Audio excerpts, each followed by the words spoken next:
ఈ డ్రైనేజీ చూశారు కదా, స్థానిక బైపాస్ రోడ్లో పరిస్థితి.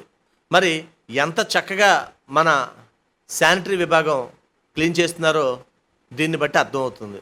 ఇక్కడ కొసమేరిపి ఏమిటంటే అక్కడే ఉన్న మేస్త్రి వీళ్ళకి చెబుతున్నా వినట్లేదు, కాలాలో పోసేస్తున్నారు బుద్ధి లేనోళ్ళు అని చెప్పి అంటున్నారు.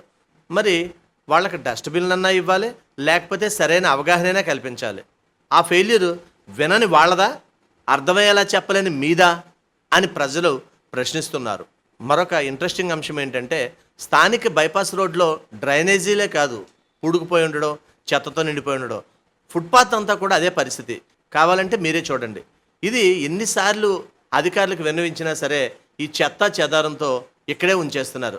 ఇది ఇప్పుడు వాళ్ళు క్లోజ్ చేసి ఉంది కనుక ఇలా ఉంది. అదే ఓపెన్ చేసి ఉంటే చాలా దారుణంగా ఇక్కడ పరిస్థితి ఉండేది. ఈ బైపాస్ రోడ్లో తాడితోట జంక్షన్ నుండి సిగ్నల్స్ వరకు కూడా ఎక్కడ చూసినా సరే ఇలా ఆక్రమణలతోటే నిండిపోయి ఉంటుంది. నిత్యం వేలాది వాహనాలు తిరిగి రోడ్డులో ఈ విధంగా ఆక్రమణలు ఎంతవరకు సబబని ప్రజలు ప్రశ్నిస్తున్నారు. ఈ డ్రైనేజీ దాటి ఎంతవరకు వచ్చాడో చూడండి.